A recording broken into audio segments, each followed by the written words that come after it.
Good morning and a warm welcome from Geneva. We are really delighted to have Vice President Osinbajo of Nigeria with us and to share his insight on important emerging issues in Nigeria, Africa, and the world. Mr. Vice President, I'm so delighted to welcome you back following the very successful country strategy dialogue we hosted in November with you. The discovery of Omicron variant late last year is, of course, a reminder that the world is still not out of the woods when it comes to the pandemic, which may negatively impact the world economy and widen inequality if we fail to implement a global response. Looking at the growth in sub-Saharan Africa and the fact that it's forecasted to reach 3.6% in 2022, while this growth rate is significantly below the pre-pandemic levels, the good news is that Africa's potential remains undiminished. Over the next 3 decades, the global population is set to grow by about 2 billion people, with 1 billion of those coming from the African continent. Africa will have the world's fastest growing working age population with a considerable potential for highly productive, fast-growing economies, and many of the young Africans are so tech-savvy.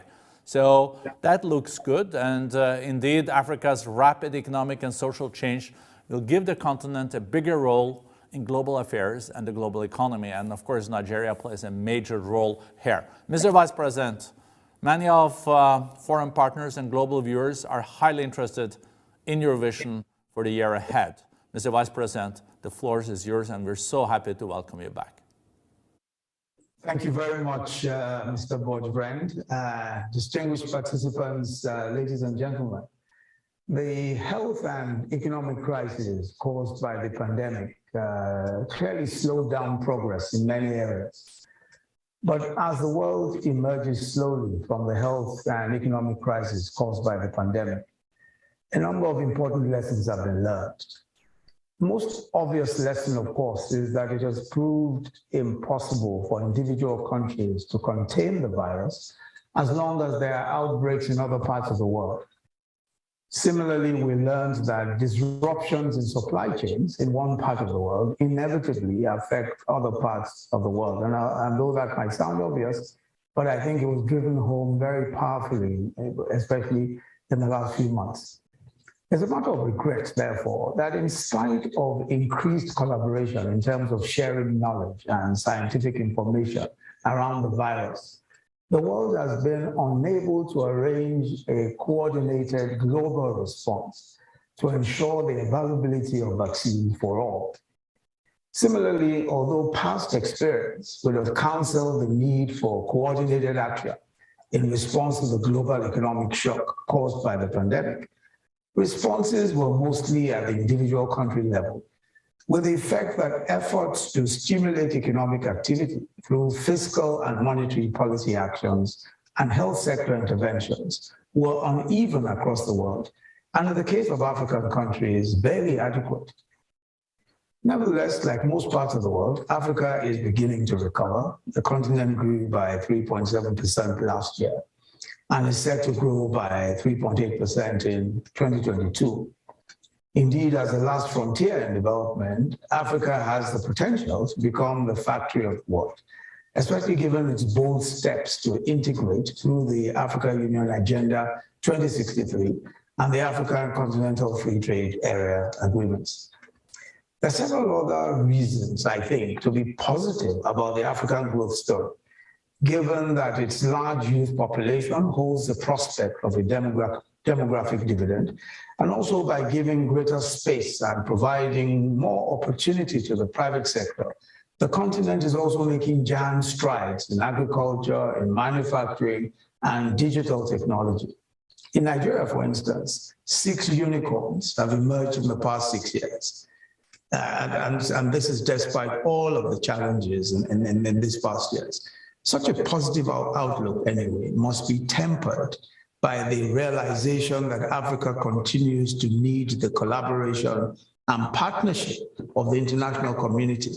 Because unless care is taken, there are a number of developments that can derail that progress. And I'll just mention a few of those. The first is peace and security. African countries face a serious threat of terrorism arising from the encroachment of global terror groups and their franchises into Africa. And as the pandemic has shown, we live in an interrelated world. So the international community must not sit by and allow Africa to be overrun by terrorists, be it in the Sahel, the Horn of Africa, or indeed Southern Africa. It's imperative for the international community to make more robust interventions to clear terrorists from Africa, just as it did in the Middle East and other parts of the world. The United Nations Security Council must find unanimity in working with and assisting African countries to eradicate the menace of terrorism in the continent once and for all. A bit like the coronavirus, terrorism anywhere is a threat to peace everywhere. And we must not allow geopolitical tensions amongst the great powers prevent Africa from getting the help it needs to combat terrorism. The second is climate change and how we respond to it. It's now common knowledge that Africa contributes least to climate change, but has been the most negatively affected by it. We must not allow this worrying situation to be compounded further by global inaction and processes and rules that make it difficult for Africa to adapt to climate change or indeed to develop. This is why the international community must meet its pledge, recently reaffirmed at COP26, of providing $100 billion annually in climate finance to support climate change efforts in developing countries. Although we in Africa are working towards the globally accepted net zero future, we're also conscious that our energy needs are increasing with the growth in our economies. We need to ramp up energy access in response to this situation, which is why the transition from fossil fuels to renewable energies must be just and fair. We're emphatic in our view that natural gas, which Africa has in abundance, must be accepted as a transition fuel. Moves in the international community, especially by development finance institutions, to defund gas projects will have severe implications in the medium to long term for African economies and will slow down the process of phasing out more polluting fuels such as coal, diesel, and heavy fuel oil. In addition, of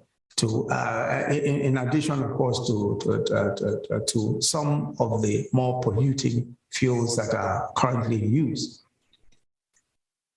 But also, in addition to climate finance, African economies continue to require assistance to tackle poverty, to access vaccinations, and achieve debt sustainability. Economic recovery in Africa is contingent on the containment of the pandemic, including through widespread vaccinations. Right now, less than 10% of African countries have vaccinated 40% of their population. The reality is that due to resource constraints, there will be a relatively slow rollout of vaccinations in Africa, and full national rollouts may take several years. Yet vaccinations remain essential because the mutation of the virus and the emergence of variants means that we cannot rule out another wave, which might be even more deadly than the relatively mild Omicron.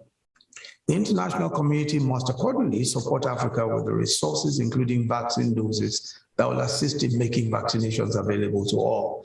Of course, there are also the issues around African countries being able to produce their own vaccines. And that is entirely possible with cooperation, especially around intellectual property issues and patent issues as well. The fourth challenge is that African countries, or another challenge is that African countries will have fiscal challenges arising from their limited revenues and the spending that they made in stimulus packages to improve health facilities, to provide support to businesses and assist vulnerable populations. Given that there is limited scope for raising additional revenues until growth resumes, it remains important to provide liquidity for African economies. The creation of the $650 billion in new special drawing rights last year was a step in the right direction, but more needs to be done to enable African and other developing countries to access the SDRs that are not needed or being used by developed or emerging economies. It's also clear that public debt vulnerabilities will dominate macroeconomic policy management in Africa over the next few years. The World Bank recently estimated that the world's poorest countries will face an increase of nearly $11 billion in debt repayments in 2022, an increase of over 45% from last year. Such huge repayments at a time of limited resources increases the risk of defaults and all that go with that.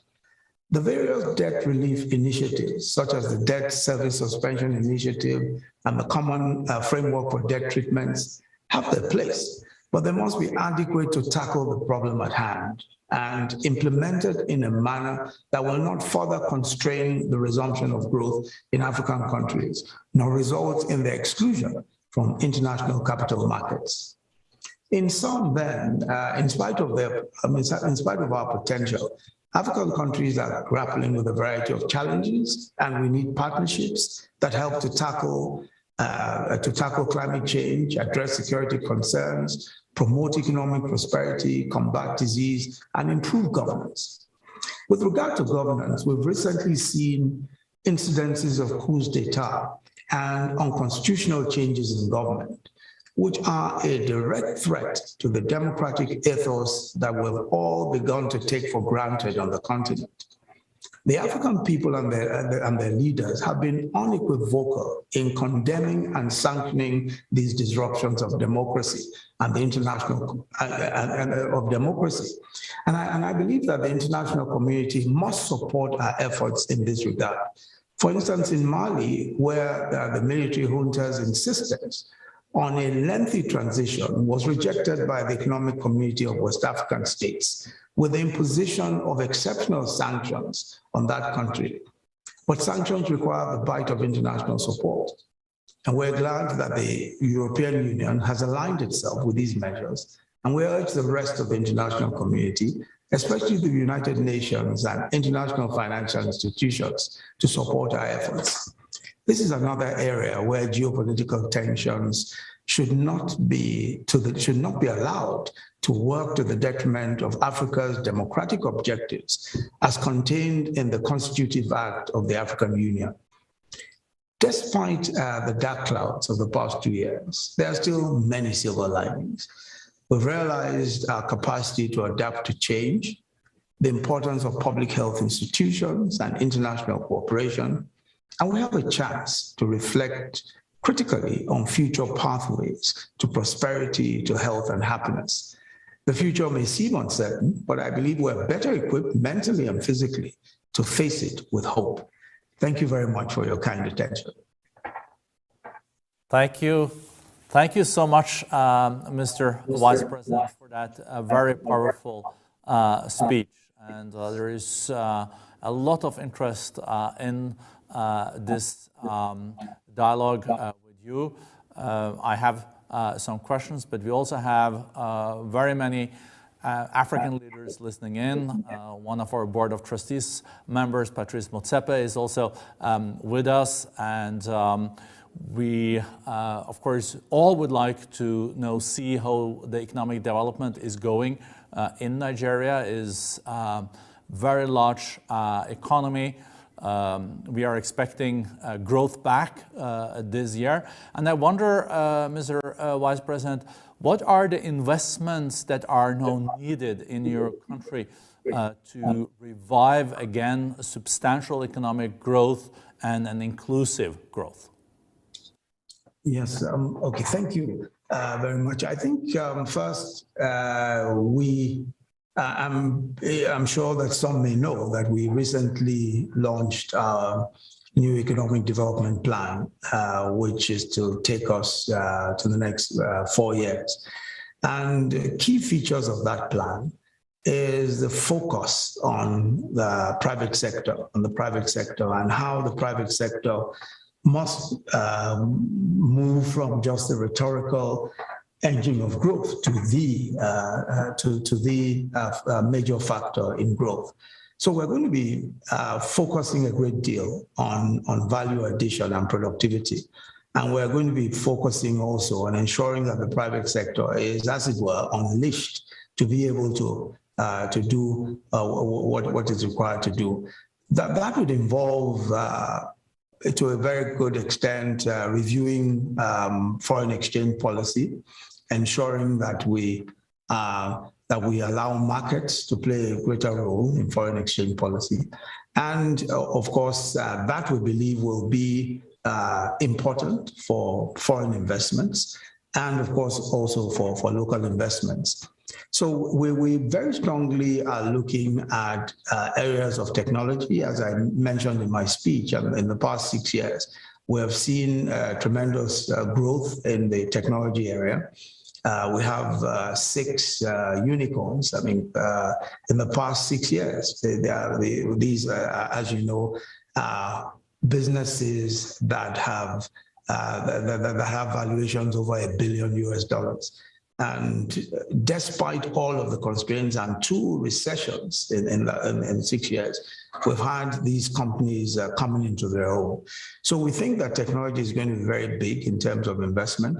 We're also, of course, looking at investment in infrastructure, and infrastructure, of course, roads, rail, power. And we've initiated a fund, infrastructure fund, which really is one that we're hoping will catalyze a lot of the investments, a lot of our investments in agriculture and in infrastructure. We're also looking at manufacturing and the agri value chain, and we're looking at various investments in these areas. But the key for us is what the private sector needs to contribute. As a matter of fact, in our economic development plan, we expect that the overall requirements, the overall financial requirements to achieve our aims will be something in the order of about 348 trillion naira. Of that 348 trillion naira, we expect that the private sector, the public sector will contribute 14%, and the private sector will contribute 86%. So we're really betting heavily on our private sector, on the private sector, which is why creating the enabling environment for the private sector to thrive is priority for us in every way. Thank you so much. That's extremely both inspiring and reassuring. Mr. Vice President, you also alluded in your speech that the surge in Omicron really has stressed the need for global cooperation on vaccine equity and pandemic preparedness. At the 67th session of the UNGA, President Buhari joined other world leaders calling for a more equitable global distribution of vaccines against COVID-19. And I wonder, how can the international community ensure vaccine equity and support vaccine manufacturing in Africa for the domestic market? How can global cooperation really ensure the sequencing of associated policies and pandemic strategies to combat future outbreaks? I think we now have to walk the talk on what was agreed at the UN. Yes, and I agree with you. I mean, I think it's time to walk the talk. As you know, of course, the vaccine access has posed a serious problem for African countries, and most countries have certainly under 10%. Most African countries have less than 10% of those who have had 2 shots, let alone boosters or any such luxury, given the number of, given the vaccine access. But I think that a few things that can be done by the global community. First, especially if we're going to look at improving the chances of African countries being able to manufacture vaccines locally, we of course have to look at issues around patent rights, intellectual property rights, and of course exclusivity rights generally. And we have to look at relaxing those rights. Patent waivers, intellectual property waivers will be important. These are proved to be a problem now. I mean, no one seems to be making much progress in that respect, but we can't really talk about African countries being able to produce their own vaccines if we don't address those important structural problems. And I think that that could very easily be done.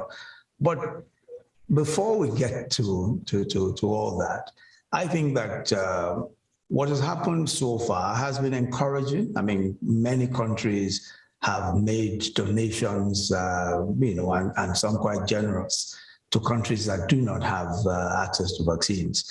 But I think that there is a need for much more global cooperation. I think it was the I think the OECD, I think it was the executive secretary of the OECD that said that all that's required to vaccinate the whole world is something in the order of about $50 billion US.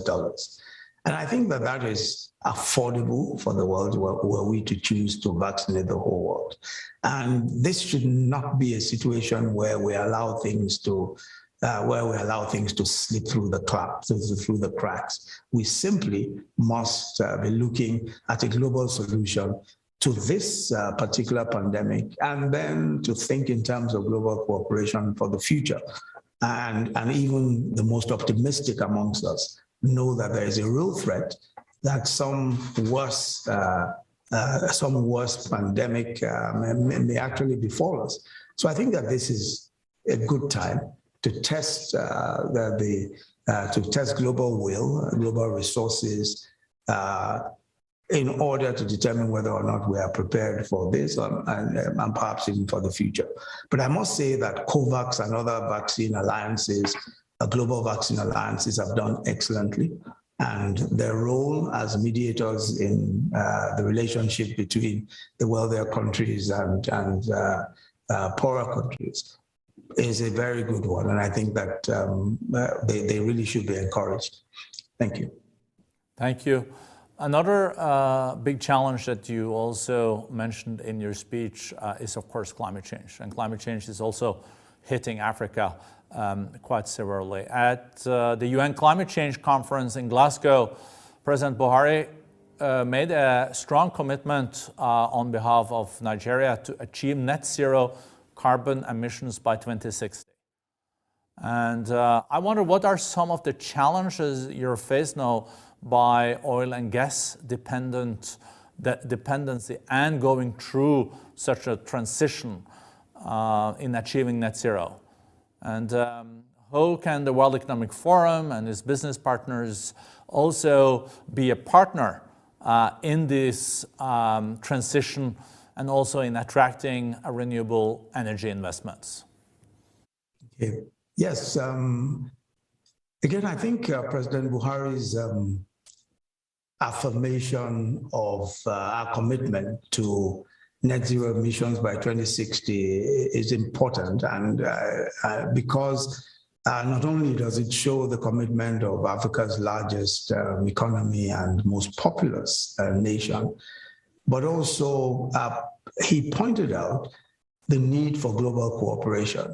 And I think the most important aspect of that cooperation is in ensuring that we're supported, for adaptation purposes and all of that. And really, what it is that for many African countries, especially the gas-rich African countries, one of the biggest shocks is the notion that fossil fuels, including gas, should be defunded, especially by international finance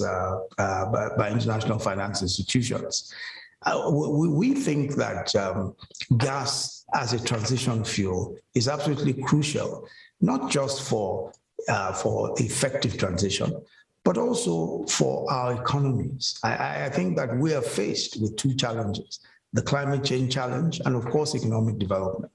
And so for us, the gas as a transition fuel is without doubt, the only pathway. So this is why for us it's important that we are able to continue to attract gas investments, and that we use gas for purposes of being able to transit from some of the more hazardous fuels, such as coal and some of the heavy fuels, heavy oil, and all of that. And we think that unless we're assisted in ensuring that this is done, of course, we may suffer not just from the climate change, not just from a deficit in our promises for climate change, but more importantly, in economic development. So for us, renewable energy, of course, is absolutely important, and we have several major schemes, programs around renewable energy.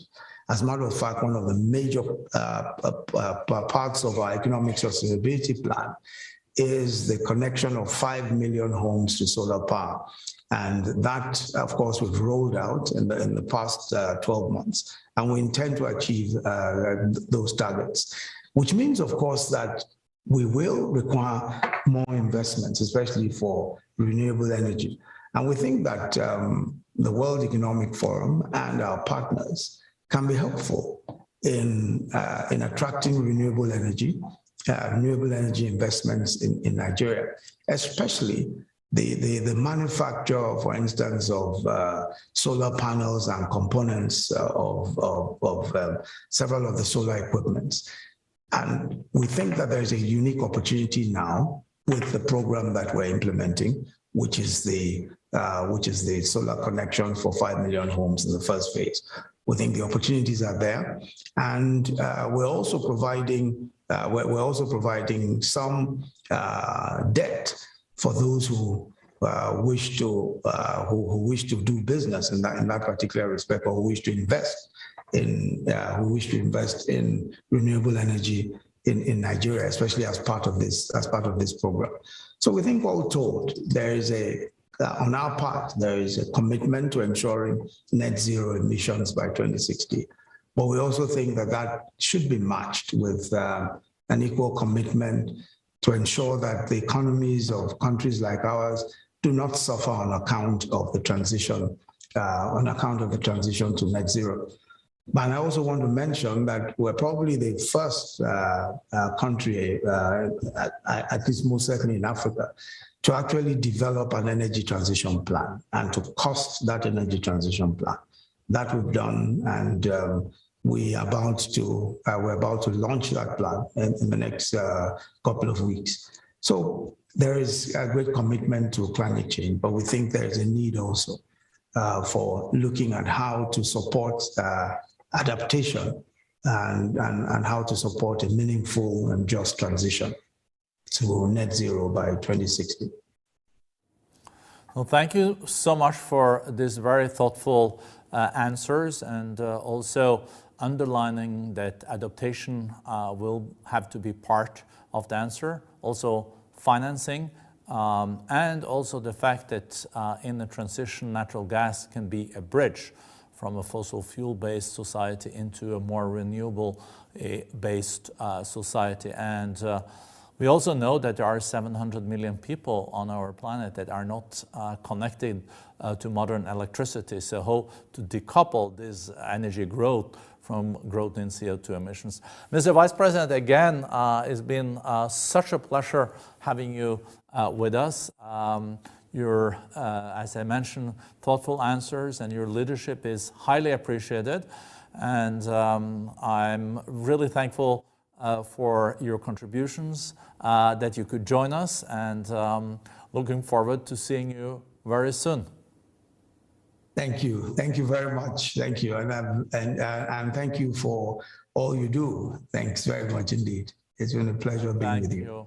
Thank you. I would also like to thank my team that has made this possible to happen, our Africa Director, Chido, and also Nantle, that have worked very well with your team. So, Mr. Vice President, have a great weekend, and thank you for joining us. Thank you.